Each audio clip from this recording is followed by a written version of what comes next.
오늘도 이사야서 46장에 기록된 이 말씀을 통해서 하나님께서 주시는 은혜를 우리가 함께 나누기를 원합니다. 여러분, 이 이사야서 46장 말씀에는 이 믿음이 없는 이스라엘 백성들에게 이 믿음을 요구하시는 이 하나님의 마음이 기록이 되어 있습니다. 여러분, 하나님께서는 이스라엘 백성들과 언약을 했기 때문에 절대로 그 언약을 버리지 않습니다.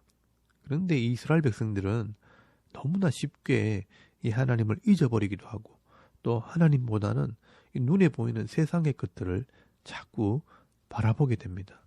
그래서 하나님께서는 이 당시에 최고의 힘과 능력을 자랑하는 이 바벨론이라는 나라도 하나님 앞에서는 아무것도 아니라는 것을 보여주십니다. 여러분, 이사야서 46장 1절에서 2절까지 말씀해 보시면 이 바벨론의 신들이 아무것도 아니라는 것을 말씀을 합니다. 벨은 엎드러졌고 느보는 구부러졌도다. 그들의 우상들은 짐승과 가축에게 실렸으니 너희가 떠매고 다니던 그것들이 피곤한 짐승의 무거운 짐이 되었도다. 그들은 구부러졌고 그들은 일제히 엎드러졌으므로 그 짐을 구하여 내지 못하고 자기들도 잡혀갔느니라 라고 말씀을 합니다. 여러분, 여기 나오는 이 벨과 느보는 바벨론의 신의 이름입니다. 이 바벨론의 주신의 이름이 마루둑이라는 신인데요. 이 마루둑을 히브리어로 표현하면 벨이 됩니다. 그리고 느보는 지혜와 지식의 신을 말합니다. 그래서 사람들은 이 당시 이 바벨론이 제국을 이루고 주위의 나라들을 점령하는 것이 다 벨과 느보의 힘이라고 생각을 했지만 잘 보라는 것입니다.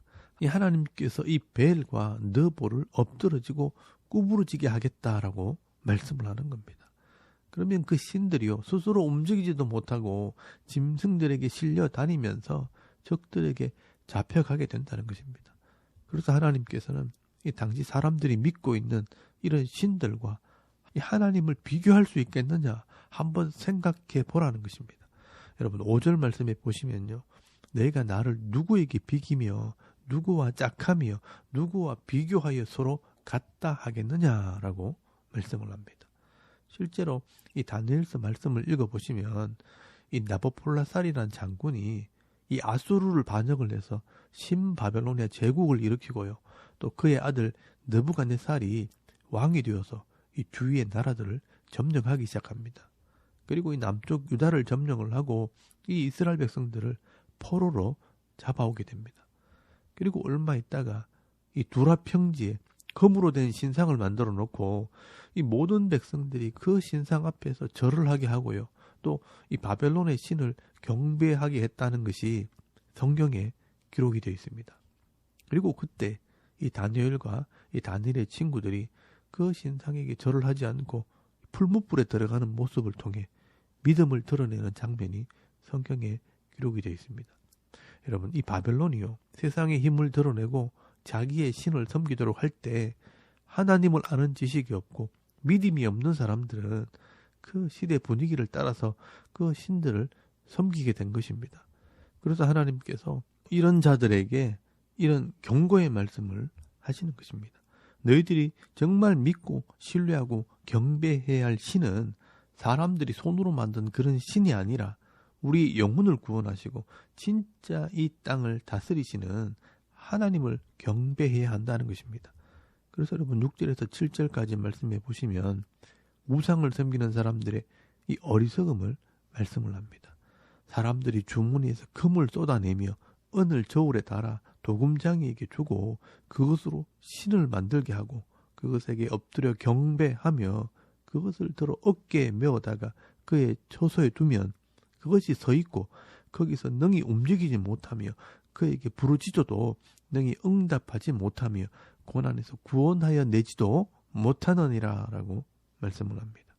여러분, 이 사람들에게 생명을 주시고 인생이라는 기회를 주실 뿐 아니라 은과 금을 주신 분도 하나님이신데 이 사람들은 어리석어서 하나님께서 주신 이 금과 은을 가지고 우상을 만들어 놓고 힘들고 어려운 일이 생길 때마다 그 우상에게 부르짖고 엎드린다는 것입니다. 그러나 그런 우상들은요, 아무런 능력이 없습니다. 스스로 서 있지도 못하고요. 스스로 움직이지도 못하는 그런 우상들이 어떻게 이 인생의 문제를 해결해 줄 수 있고 또 사람들을 구원할 수 있겠습니까? 그래서 하나님께서 그나마 믿음 있는 사람들에게 지금 말씀을 합니다. 내가 너희를 구원했고 내가 너희를 책임지고 내가 너희를 지켜주겠다라고 약속을 하시는 것입니다. 여러분 3절에서 4절까지 말씀해 보시면요.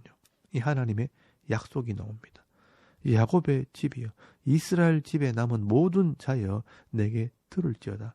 배에서 태어남으로부터 내게 안겼고 태에서 남으로부터 내게 업힌 너희여 너희가 노년에 이르기까지 내가 그리하겠고 백발이 되기까지 내가 너희를 품을 것이라. 내가 지었은즉 내가 업을 것이요 내가 품고 구하여 내리라 라고 말씀을 합니다. 여러분 여기 이스라엘의 남은 자들은 당시에 믿음 있는 자들을 말하는 겁니다.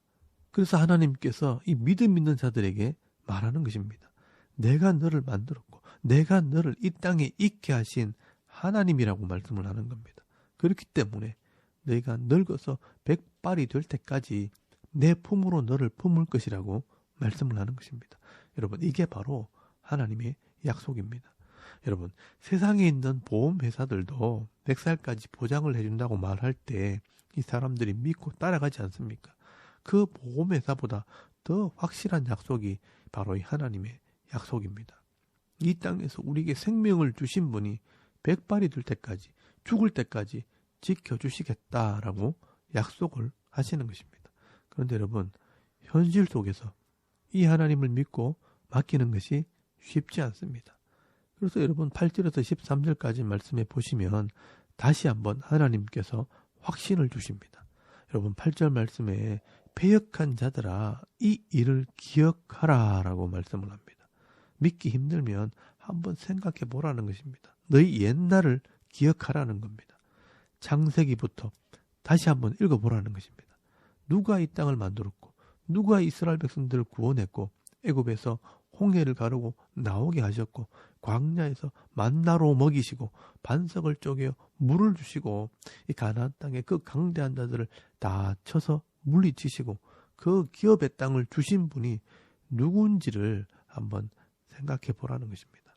나는 하나님이라 나 외에 다른 이가 없느니라. 여러분 하나님께서는요 이 여자의 후손을 통해 죄의 문제를 해결하고 내 백성을 구원할 것을 말씀하셨고요. 그 구원의 계획을 이 이스라엘을 통해 이루시는 것을 보았다면 앞으로 이 후손들을 통해 메시아 예수님이 이 구원의 완성이 될 것을 믿으라는 것입니다.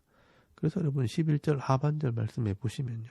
내가 말하였은즉 반드시 이룰 것이요 계획하였은즉 반드시 시행하리라 라고 말씀을 합니다. 그리고 여러분 12절 말씀에도요. 마음이 완고하고 공의에서 멀리 떠난 너희여 내게 들으라 라고 말씀을 합니다. 아직도 하나님을 믿지 못하고 말씀대로 살지 못하는 사람들아 잘 한번 들어보라고 말씀을 합니다. 어느 지대든 간에 마음이 완고하고 공의에서 멀리 떠난 자들은요 하나님을 믿지 못합니다. 여러분 여기 마음이 완악하다는 말은 자기 생각으로 가득 차서 고집을 부리는 사람들을 말합니다. 또 공의에서 멀리 떠난 자들은 이 하나님 말씀을 믿지 않고 행하지 않는 자들을 말합니다. 이런 사람들은요 역사를 통해서 하나님께서 하시는 일을 한번 보라는 것입니다. 하나님께서 이스라엘을 이 바벨론에서 구원하시고요. 또 이 이스라엘의 후손을 통해 예수 그리스도가 나오심으로 온 땅에 구원이 임하는 일이 벌어지게 될 것이라고 말씀을 하는 것입니다. 그래서 여러분 13절 말씀해 보시면요. 내가 나의 공의를 가깝게 할 것인즉 그것이 멀지 아니하나니 나의 구원이 지체하지 아니할 것이라. 내가 나의 영광인 이스라엘을 위하여 구원을 시온에 베풀리라 라고 말씀을 합니다. 여러분 이 이스라엘을 위해 이 구원이 시온에서 시작이 되면 이제 이 복음이 예루살렘에서부터 유대와 사마리아와 온 땅끝까지 전해지게 될 것을 말씀하는 것입니다. 여러분 오늘 저와 여러분도 이 이사야서의 예언이 이루어졌기 때문에 오늘 이 시대에 남은 자가 되었고요. 또 구원받은 백성이 된 것입니다. 그런데 우리가 이 이사야서를 통해서 생각해야 할 것은 오늘 이 시대도 여전히 과거의 이스라엘 백성들처럼 세상에 힘 있는 자들을 보면 그들을 의지하고 또 그들의 방법을 따라가면 될 줄 알고 세상을 기웃거리는 사람들이 있다는 것입니다. 이 구약시대의 우상은 사람들이 손으로 만든 신을 따라가는 것이지만 이 신약시대의 우상은요, 맘몬이라는 재물의 신입니다. 사람들이 돈만 있으면 세상에 부러울 것이 없다고 생각을 하고 또 그 돈을 얻기 위해 죄를 지기도 하고 그 죄 때문에 고통을 당하면서도 부끄러워하지도 않습니다. 사람들은 어리석어서 그 돈과 재물이 자기를 살리고 더 풍성하게 할 줄 알고 이 재물을 따라가지만 그러나 이 재물이 내 영혼을 풍요롭게 하는 것도 아니고 나를 구원할 수 있는 것도 아닙니다. 여러분, 돈 때문에 마음의 고통을 받고 병들고 죽어가는 것입니다. 여러분, 오늘 대부분의 사람들이요, 힘들어하는 것이 왜 힘들어합니까? 돈 때문입니다. 가난하고 없을 때는 서로 의지하고 도와주고 때로는 자신을 희생하면서 살았습니다. 그런데 돈을 가지면 가질수록 사람들은 교만해지고 자랑하고 그렇지 못한 사람들은 비난하고 좌절하고 또 상대적인 박탈감 때문에 이 생명을 끊는 사람도 있습니다. 많이 가진 사람들은 너무 많아서 고통스럽고 너무 없는 사람들은 너무 없어서 괴로운 것입니다. 그래서 예수님께서도요, 이 하나님과 재물을 겸하여 섬길 수 없다라고 말씀하셨고요. 또 사도 바울은 이 돈을 사랑하는 것은 일만 악의 뿌리가 된다라고 말씀을 하고 있는 것입니다.